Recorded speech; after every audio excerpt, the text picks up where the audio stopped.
Hi, I'm Dani. And I'm Si. Welcome to Business in the Brew, a podcast dedicated to all things business with the occasional cuppa. We take a business story, theory, or something we just want to chat about and give it a dusting of our own special personality and sense of humour, combined with our experience and knowledge. We're both business graduates and have run our own businesses for many years. We can't wait for you to listen.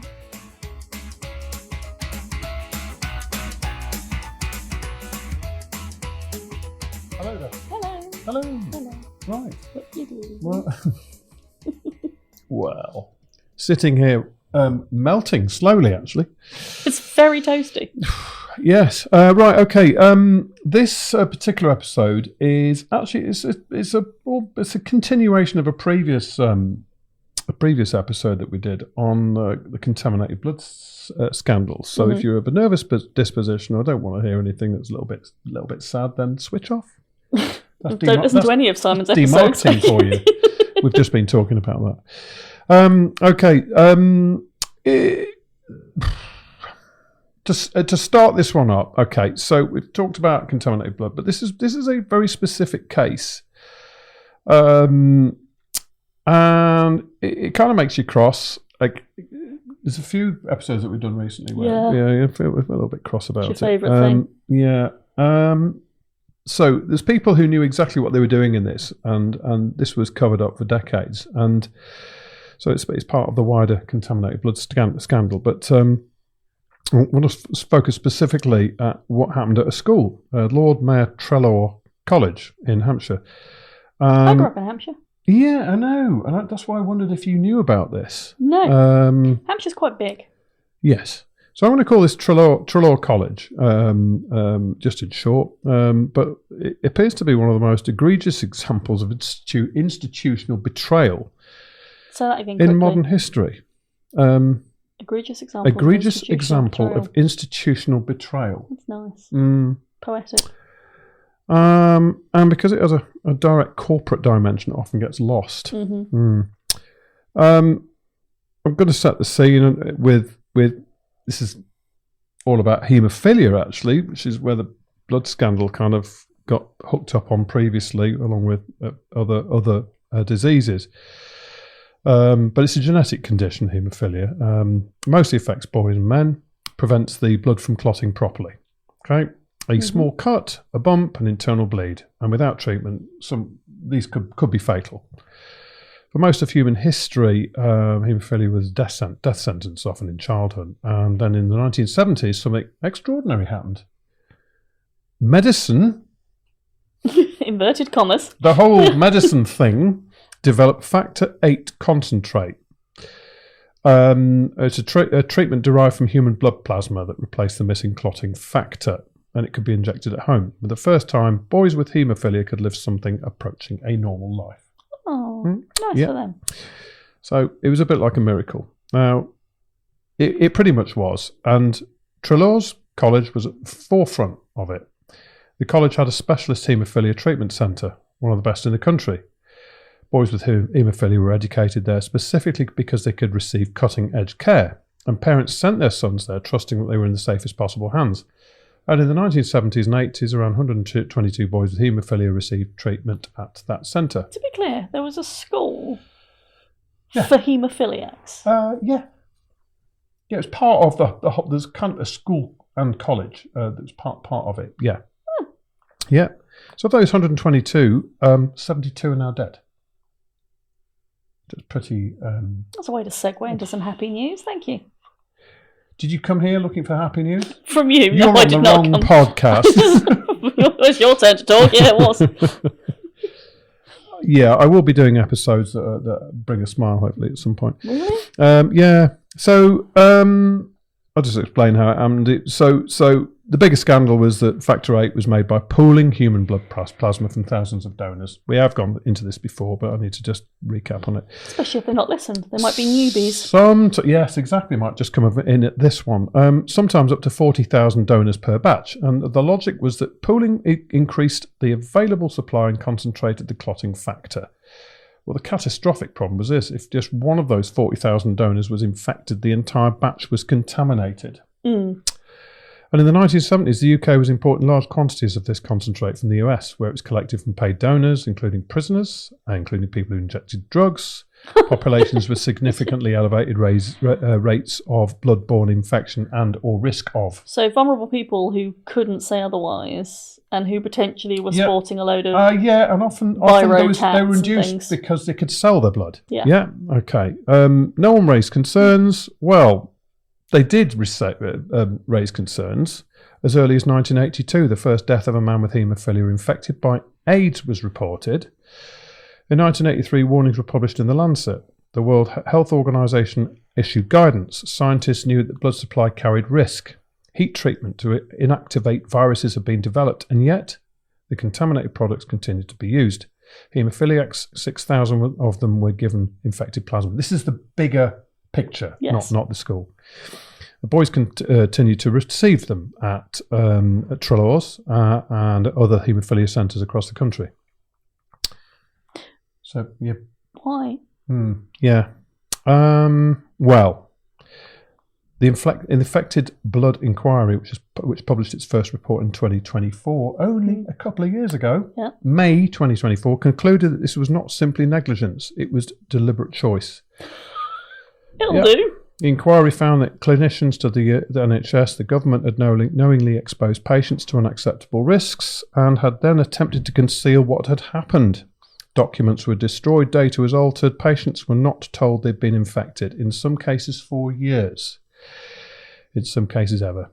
And at Treloar's specifically, there was something even more disturbing. The boys there were not just being treated, they were being used as research subjects, guinea pigs, or as one boy put it, laboratory rats. Sorry, in what way? Well, the experimental side of these drugs was being used on them. Oh. Yeah, not so with they were being permission, treated for haemophilia. Told that it was a perfectly safe, this is a tried-and-tested method. I don't exactly know what was said to them, but without their knowledge, without their parents' knowledge, clinicians at the centre were conducting clinical trials on children, testing different products, testing different doses, observing the progression of disease. Without someone's permission, that's the disgusting. Inquiry heard testimony and examined documentary evidence that made clear that this was deliberate and systematic. The government's compensation scheme has established a specific supplementary award, which is above a standard payment for those that were subjected to unethical research. And for Treloar's boys specifically, acknowledges that that's what was done to them. It was unethical research. So even though Treloar's received no payments directly for their participation, they were complicit in the scandal. There were some grants, I think, that were issued for them, and at least 72 of those pupils died after being infected with HIV and viral hepatitis, where they were treated with infected blood products. That's pretty disgusting. vile.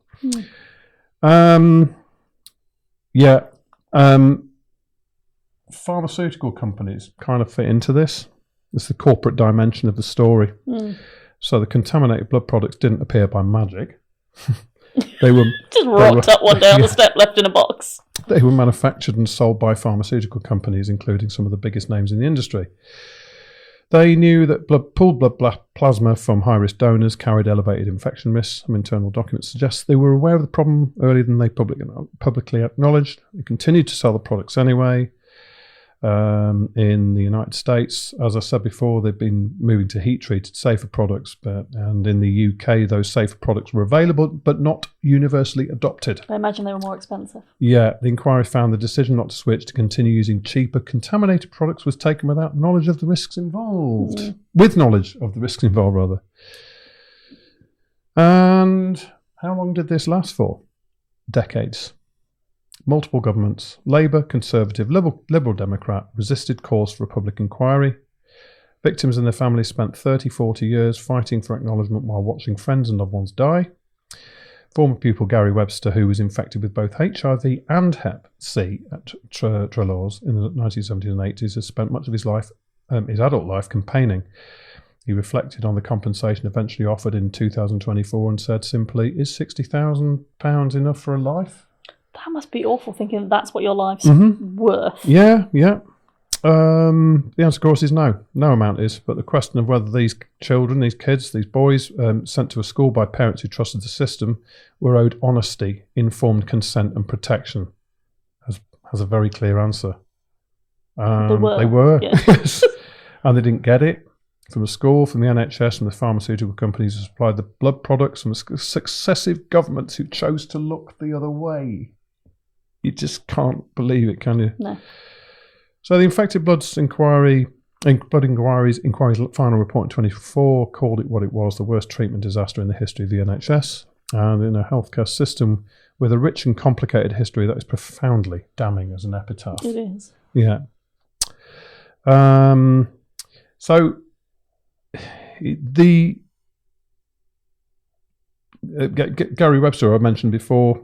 I mentioned that he'd been campaigning for acknowledgement and justice not just for himself, but for more than 80 of his schoolmates who are no longer here to do it themselves. 72, I should say. When the Infected Blood Inquiry finally published, it was just 50 years after many of these children were infected. He was there. And the inquiry's chair, Sir Brian Langstaff, used a phrase I think deserves to be heard. He said to the cover-up, and he used that word explicitly. He said to the cover-up, use that word explicitly. He had added to the pain of what was already a disaster. Yeah. Yeah, because it was a cover-up, and it was a cover-up that was already a disaster. And having acknowledged it officially must really mean something from him. And it's not enough. Nothing could be enough. When you've spent 40 years being told it wasn't anyone's fault, it's just one of those things. There's nothing to be done. Having a judge stand up in public and say, this was wrong, this was covered up, these children deserve better. That's something. It's late, it's inadequate, but it is something at least. Yeah. And actually, there has been an acknowledgement and an apology from Treloar's School and College. And that was just from May last year. It's on the website, and I'm going to read it because it's quite poignant. We sincerely apologise to our former students and their families who were so devastatingly infected and affected by the infected blood scandal. We apologise too for the criticism contained in the report. The treatment by clinicians of pupils at Treloar's in the 1970s and 80s was unethical and wrong. The way in which the diagnosis of infection was communicated was insensitive and wrong. In other cases, failure to communicate positive tests for HIV at all was unconscionable and wrong. The inquiry's report lays bare the full extent of this horrifying national scandal. We're deeply saddened that some of our former pupils were so tragically infected and their families affected, and we expect the government to implement its compensation plans without further delay.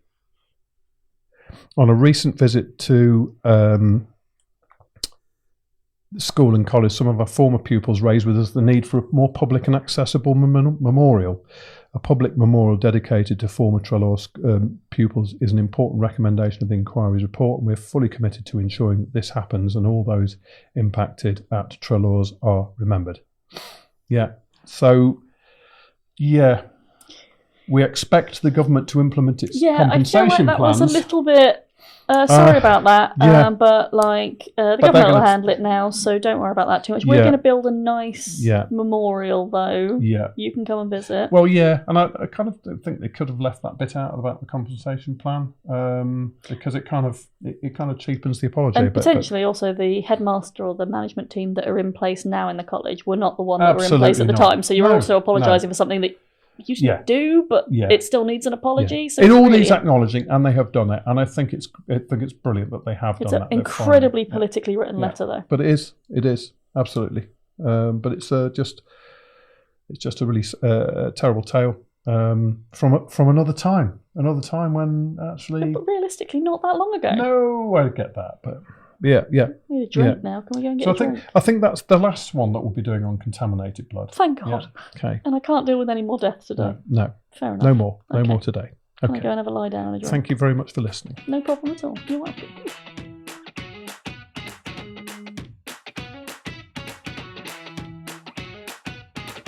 Thanks for supporting us by downloading and listening to this episode. And a massive thank you also to Donnie, Emily, Nat and Lewis and the BTD Studios for all your expertise in bringing our podcasting dream to reality. We'd love it if you commented on this episode, as we'd really like to know what you think and what you might like us to cover in future episodes. And we'll see you on the next one.